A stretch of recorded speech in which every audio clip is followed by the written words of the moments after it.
My name is Shelby Denton. I'm 34 years old, and I'm sitting in my own driveway in a brand new Escalade. White, immaculate, smells like leather and new plastic and money, and I cannot make myself go inside. Not because I'm scared of my husband. Not exactly. Because 40 minutes ago, a mechanic I'd never met before in my life looked me dead in the eyes across a waiting room and said, "Don't use the GPS in this car if you want to stay safe." And the thing is, he didn't say it like a warning. He said it like something he'd been carrying since the moment he found it, like he'd spent the last 40 minutes trying to figure out how to tell me, and this was just the most honest way he knew. I'm sitting there with the engine off and my hands still on the wheel, and I'm thinking about my husband's face when he walked me to the driveway 3 weeks ago, with his hands over my eyes, his palms warm, his voice low, saying, "Wait, wait, wait, just a little further." And the drop in my stomach right now is not about the car. It's about what I already knew and kept deciding not to look at directly. Let me take you back to the beginning. I grew up in Clarksville, Tennessee, in a house where love was expressed through doing, not saying. My mother worked doubles at the hospital, unit secretary, for most of my childhood. There were 3 of us girls: Courtney, the oldest, who joined the Army at 18 and got out, me, and Bryn, the youngest, who is still in Clarksville and still calls me every Sunday without fail. We were not a family that talked about feelings. We were a family that handled things.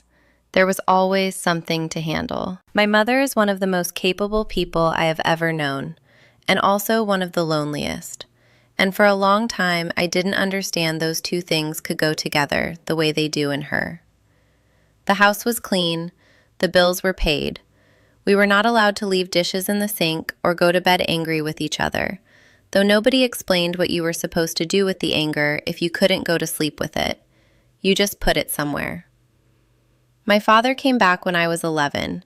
He'd been gone 4 years.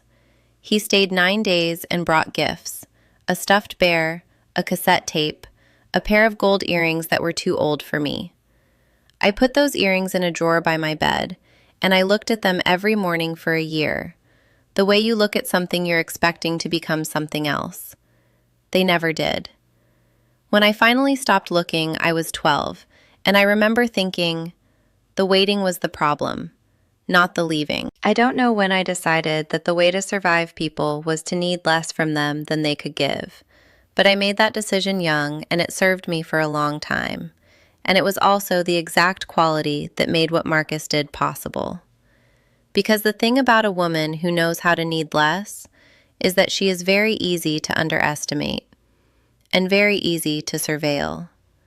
If you've ever learned to make yourself smaller around someone who is supposed to love you, if you've ever caught yourself editing, adjusting, needing less just to keep the peace, you already understand something about what I'm about to tell you.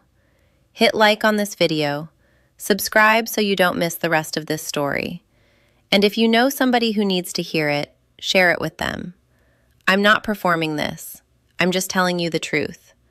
Now let me keep going. I put myself through Austin P on a partial scholarship in what I made waitressing Friday and Saturday nights at a chain restaurant off Wilma Rudolph Boulevard.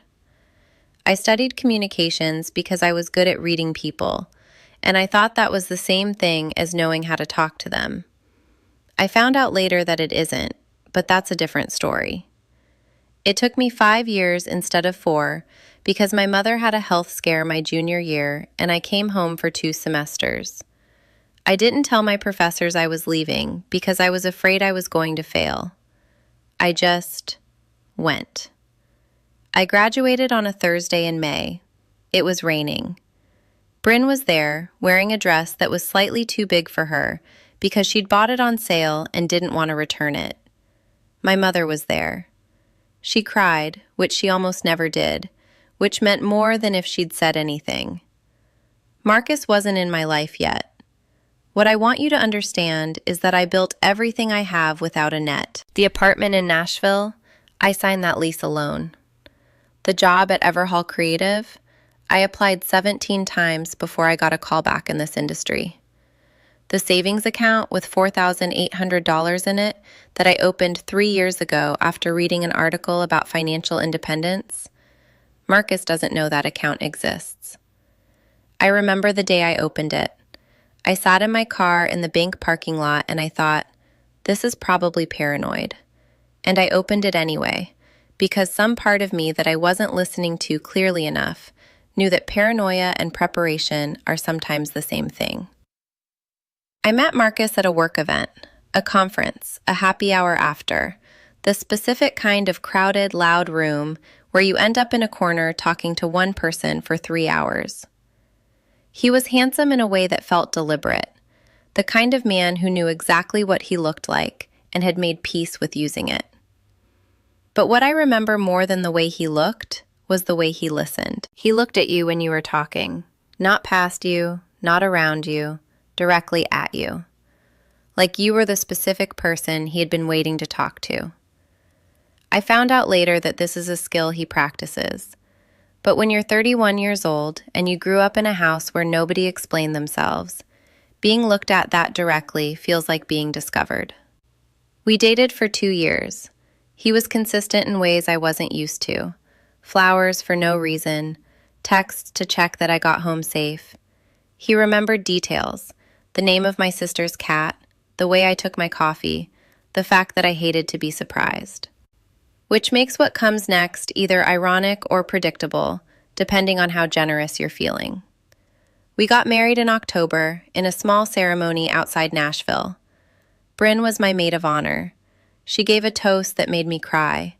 Marcus cried too, or something that looked like it, and I believed it completely. And I want to be fair to myself. It was not stupid to believe it. For the first 2 years it was fine. Good even. He was attentive and we traveled, and the house in Brentwood was more than I'd imagined having at 32. But somewhere around year 3, something began to shift. Not dramatically, just quietly. The phone went face down on the table. The business trips got longer. He would come home and ask about my day and then redirect the conversation to his before I'd finished answering. And I noticed, and I said nothing.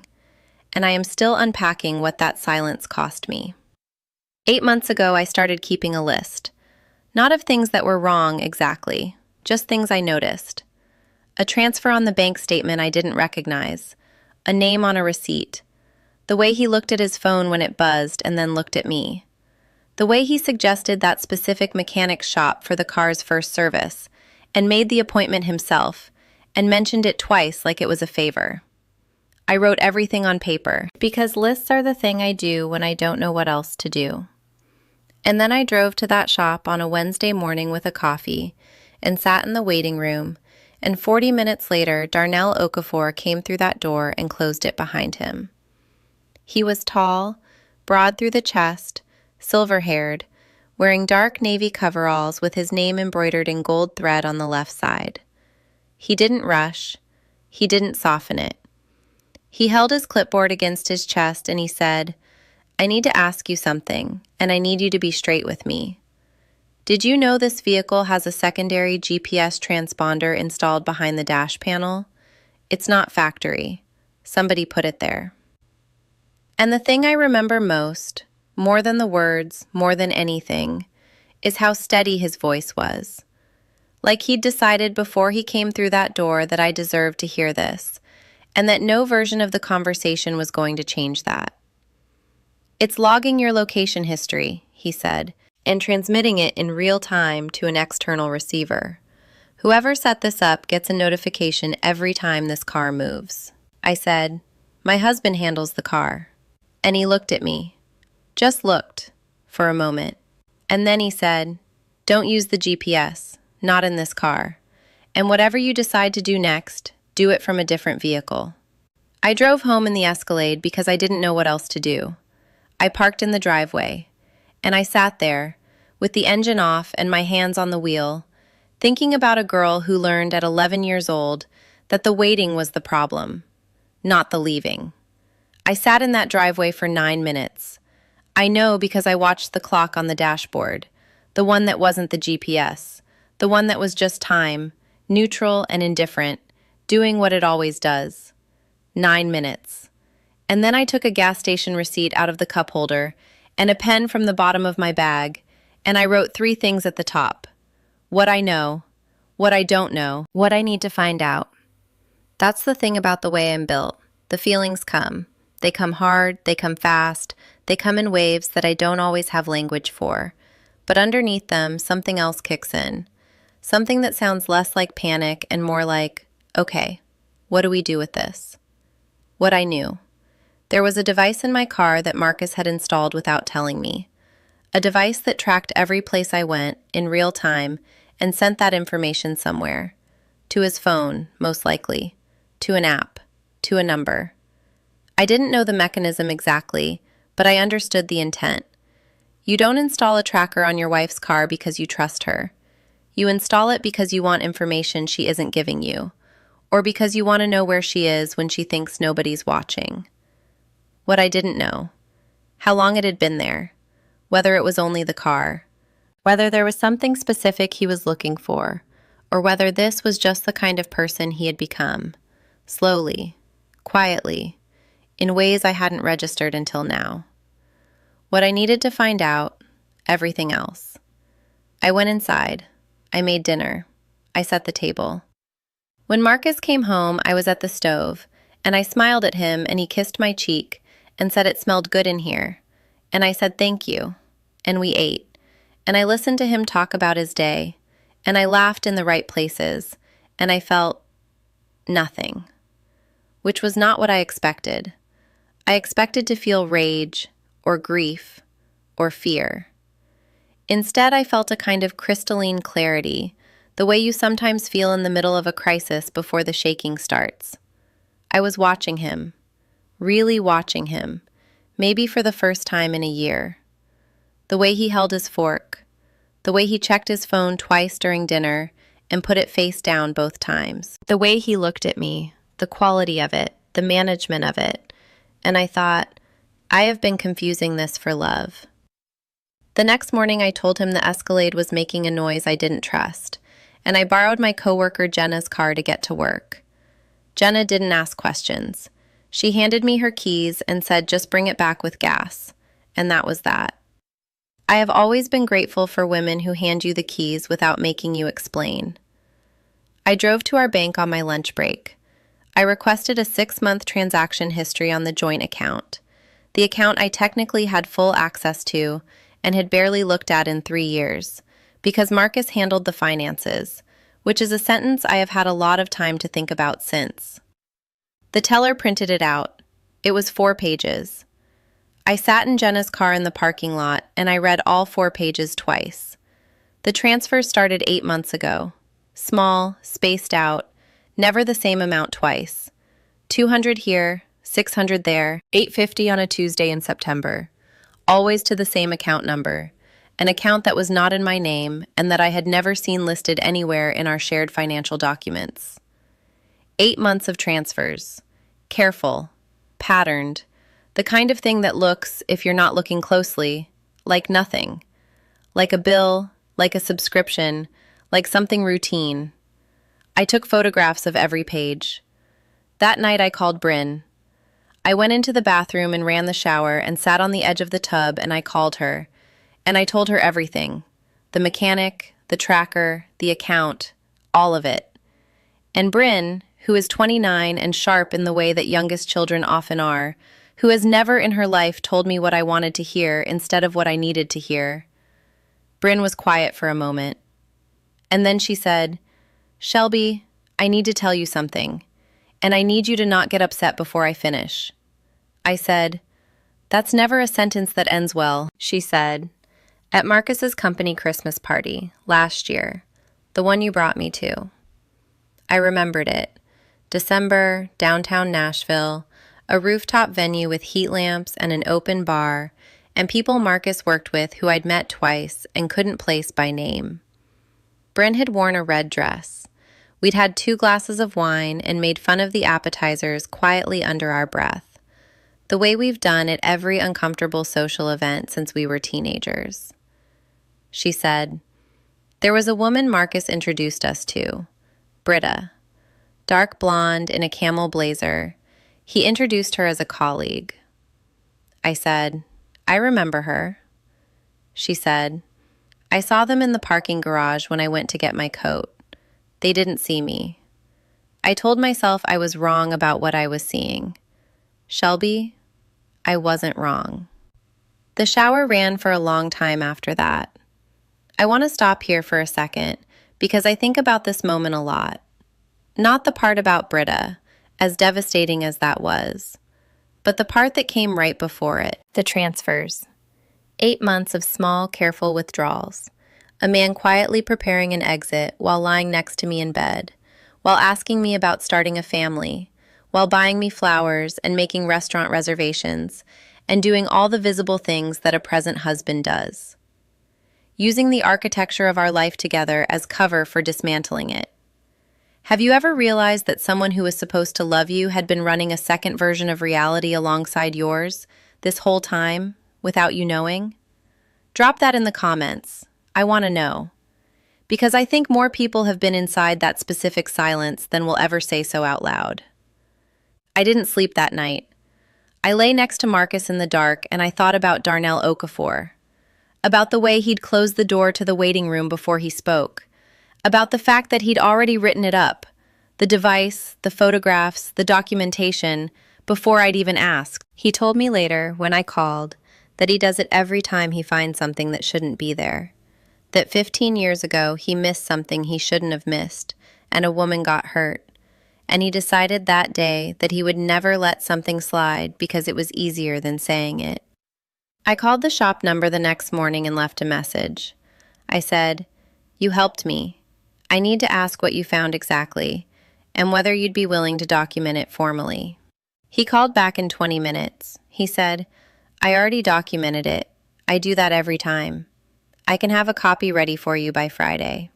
And something in my chest, some tension I hadn't known I was holding, released a fraction of an inch. Because here is the thing about being in the particular situation I was in. You start to question your own grip on reality. You start to wonder if you're the one who's wrong, if you're seeing things, if the story you're telling yourself is the paranoid one. And then a man who has no stake in your life, no reason to lie, no history with you at all, hands you the evidence, says, "I found it. I photographed it. Here." That's what Darnell Okafor gave me. Not just documentation, proof that I was not inventing it.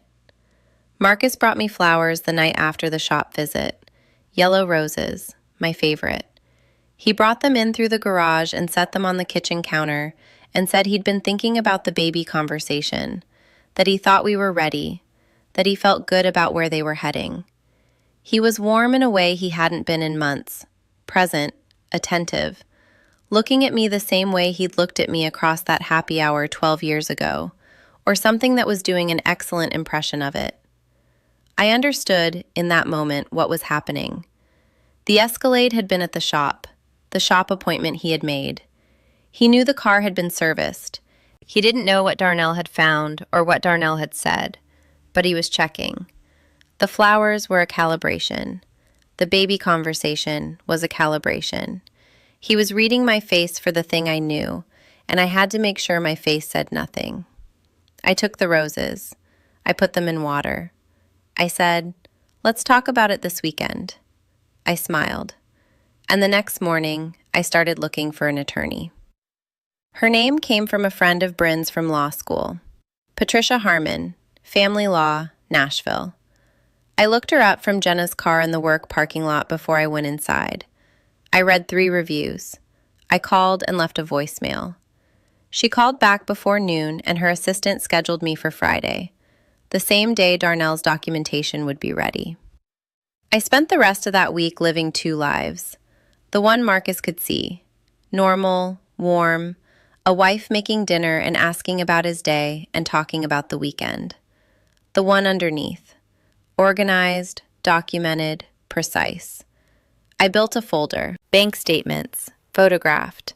The name of the account the money was going to. Darnell's written documentation and photographs of the device, which I picked up Thursday afternoon in Jenna's car. A 2-page summary I typed at 11 o'clock on Thursday night, sitting at the kitchen table after Marcus was asleep. Organized by category, dated, specific. I printed it at work on Friday morning. I labeled the folder with nothing.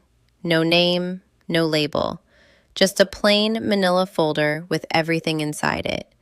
The kind of folder that looks like nothing until someone opens it.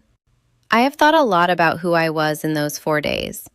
I was not the woman who fell apart. I was not the woman who confronted him over dinner with accusations she couldn't back up. I was not the woman who called his mother or texted Britta or did any of the things that anger tells you to do and wisdom tells you not to. I was the woman who made a list, who borrowed a car, who called a mechanic back, who printed the documents and put them in a folder and went to work every day without letting her hands shake where anyone could see. I was, in other words, exactly who I had always been. The girl from Clarksville who learned young that the waiting was the problem. This time, I wasn't waiting. Thursday night, the night before the attorney, I couldn't sit still. I'd done everything I could do with my hands. The folder was ready, the summary was printed, the bank statements were photographed and organized by date. There was nothing left to prepare. And that's the dangerous hour, when the doing runs out and the feeling moves in. I called Bryn at 9:30. She picked up on the second ring, which means she'd been waiting for me to call. That's the thing about Bryn. She never makes you explain why you need her. She just answers. I said, I don't know how to walk into that office tomorrow. She said, yes, you do. I said, what if I'm wrong about all of it? She was quiet for a second. Then she said, Shelby, a man you had never met looked at what was in your car and told you the truth before you even asked him to. You are not wrong. I sat with that for a moment. She said, you want me to stay on the phone while you fall asleep? I said, no, I just needed to hear your voice. I hung up and went to bed and lay there in the dark next to Marcus, who was asleep, whose breathing was slow and even and completely ordinary. I looked at the ceiling for a long time, and I thought about the folder on my passenger seat, Jenna's passenger seat, in the parking garage at my office. I thought about Darnell Okafor at his desk, writing up what he'd found in my car, in careful, professional language, because he'd decided 15 years ago that silence has a cost. I thought about what Patricia Harmon's voice had sounded like on the phone, measured, unhurried, the kind of voice that has heard everything and is not surprised by any of it, which was exactly what I needed. And then I thought about Marcus's face when he handed me the roses, how his eyes had moved across mine like a scanner. And I thought, he doesn't know what I know. He doesn't know what's in that folder. And tomorrow, I'm going to walk into an attorney's office with the truth in a manila envelope, and I am going to let someone else look at it clearly. I was asleep before 11. I drove Jenna's car to Patricia Harmon's office the next morning. It's in a building off West End, glass and brick, the kind of building that doesn't announce itself. I sat in the parking garage for a few minutes before I went up. I looked at the folder on the passenger seat. I thought about the last time I had felt this particular quality of fear. And I landed on the morning I left for Austin P. The car packed, my mother standing in the driveway, not saying anything, just standing there. I had been terrified that day too, not of where I was going, but of leaving the known thing, even when the known thing was small and quiet and wasn't enough. I picked up the folder and I went inside. Patricia Harmon was in her late 50s, silver hair, reading glasses on a chain. She was already at the table when the assistant brought me in. She did not stand up to greet me. She just gestured at the chair across from her like we were continuing a conversation. I liked that immediately. I slid the folder across the table without saying anything. She opened it. She read. She didn't make a sound for 4 minutes. I counted. Then she said, "You were very organized about this." I said, "I make lists." She looked up at me over her glasses. She said, "In Tennessee, Installing a GPS tracking device on a vehicle without the other person's knowledge or consent, with intent to surveil, is a Class A misdemeanor. I said, I didn't know that. She said, that's what I'm here for. She filed for a protective order related to the tracking device that same day. I didn't know she could move that fast. I sat in the chair across from her and watched her work, and felt something I hadn't felt in a very long time. The particular relief of being in the presence of someone who is excellent at what they do and is using that excellence on your behalf. I drove back to the office. I returned Jenna's keys. I sat at my desk and I did my job. I sent emails. I revised a campaign brief. I took a call with a client. And the whole time, underneath all of it, I was aware of a specific, quiet thing happening in my chest. Not triumph, not rage. Something older and slower than both of those. Something settling. Marcus was served at his office the following morning. I was in the conference room at Everhall when my phone buzzed with a text from Patricia's assistant confirming it. I looked at the text. I looked out the window. The sky was that particular flat gray of late October in Tennessee, the kind that looks like it can't decide whether to rain. He called 12 times between 10 in the morning and 2 in the afternoon. I watched the phone light up on my desk, and I let it. On the 13th call, I answered. He said, Shelby. I said, I know about Britta. I know about the account. I know about the tracker. He didn't say anything. I said, I know you made the appointment at that shop, the shop owned by the most honest man in Nashville, who happened to think I deserved to know what was under my own dashboard. A long silence. Not the silence of a man who has been caught and doesn't know what to say. The silence of a man who is recalculating. I had heard that silence before, in negotiations at work, and I recognized it.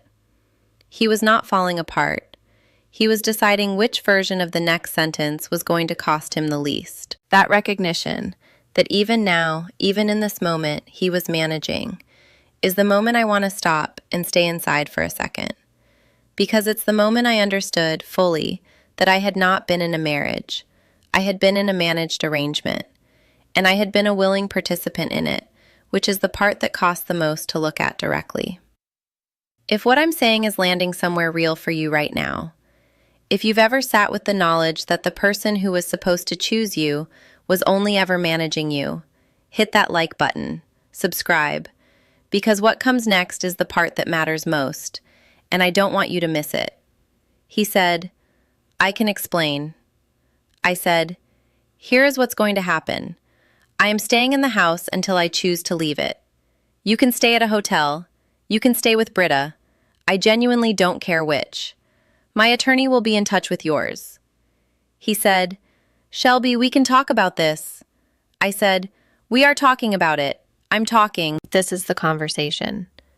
And then I hung up. I sat in my car in the Everhall parking garage for 22 minutes.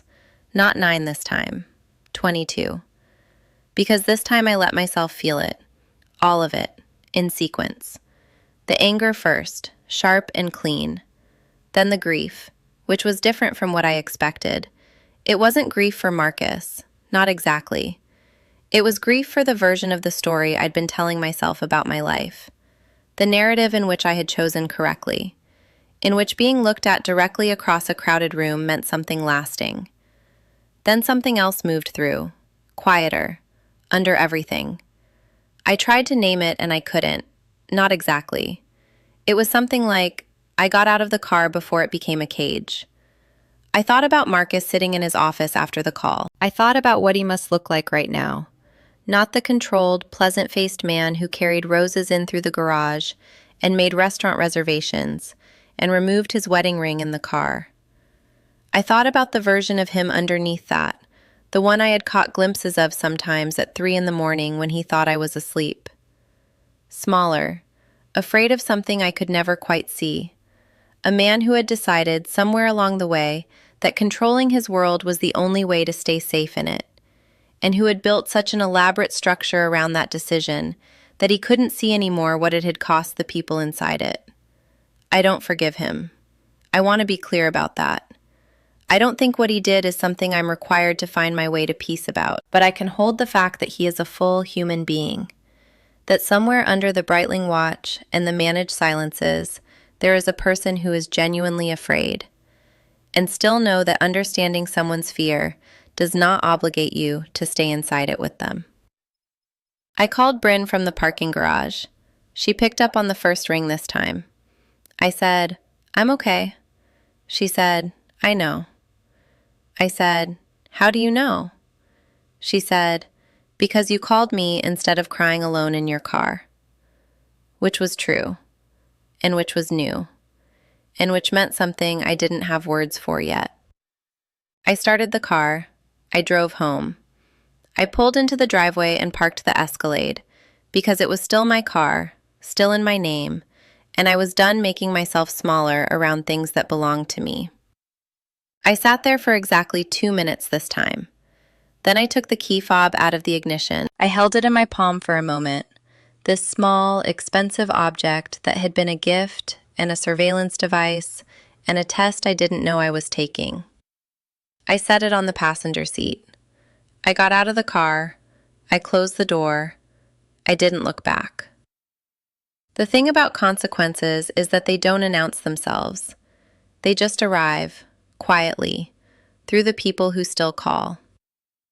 Bryn called me on a Sunday, 3 weeks after Marcus was served, 2 weeks after he'd moved into a corporate apartment in Midtown, 1 week after Patricia Harmon sent his attorney the full documentation, including Darnell's written report and photographs.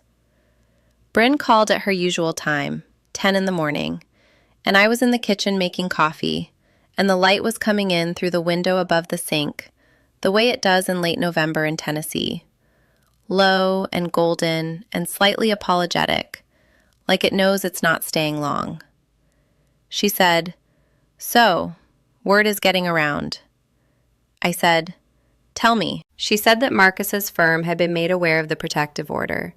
These things have a way of becoming known in professional circles, especially in a city that is large enough to feel anonymous and small enough to be a town. She said that Britta Sorrell had quietly requested a transfer to a different team. She said that 2 people Marcus had considered close friends had stopped returning his calls. Not dramatically, not with confrontation, just the slow withdrawal of people who had done a quiet calculation and decided they didn't want to be adjacent to what he'd built. I listened to all of this standing at the kitchen counter with my coffee going cold. I did not feel satisfied. I want to be honest about that, because I think there is a version of this story where I'm supposed to feel vindicated, where the bad thing happening to the person who hurt me lands like resolution. It didn't. What I felt was something closer to tired, a deep structural tiredness, the kind that lives in your bones rather than your eyes, the kind that tells you that something has been held at tension for a very long time and has finally been allowed to release. I said, "How is his mother taking it?" Bryn said, "How do you think?" I said, "That's what I thought."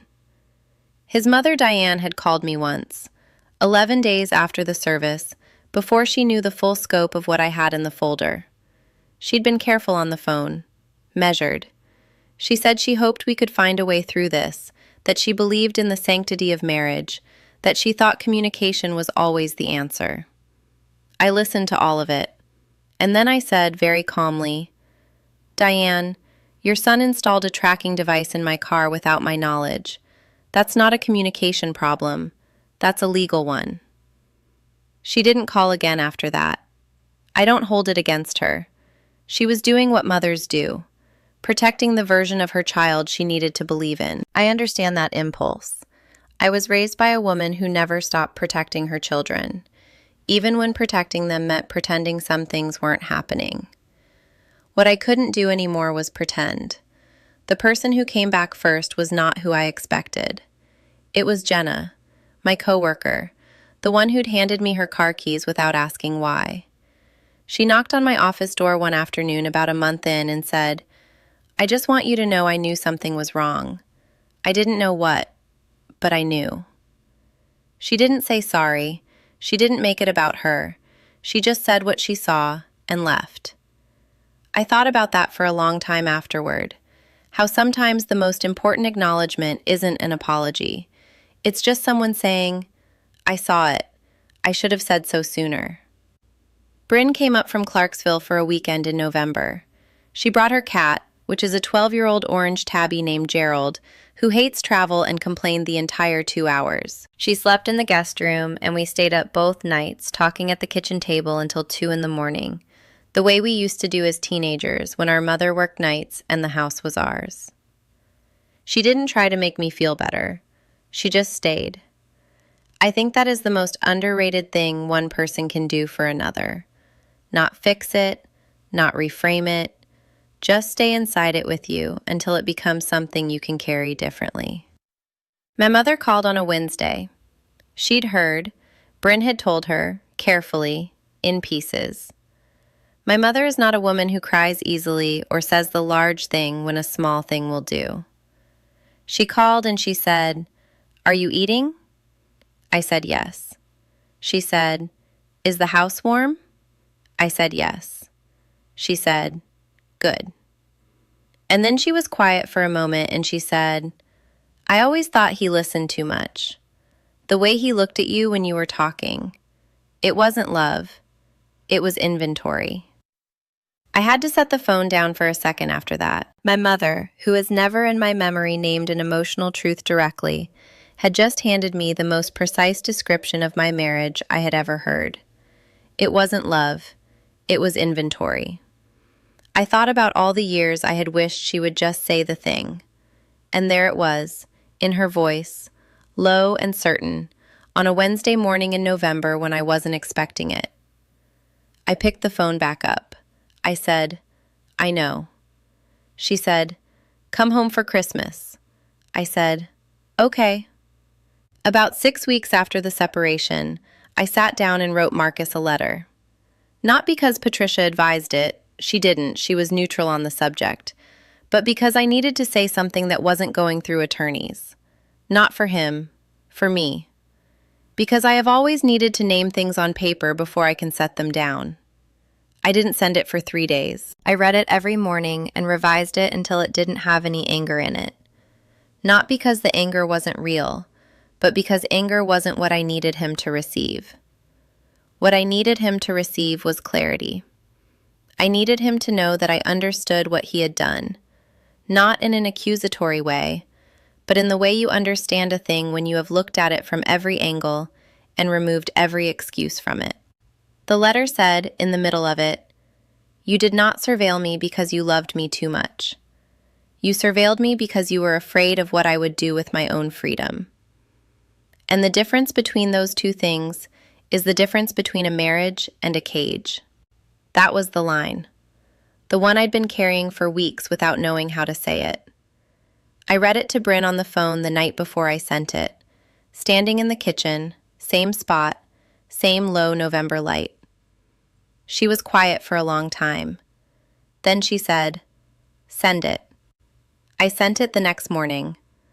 Marcus didn't respond. I didn't expect him to. The letter wasn't a question.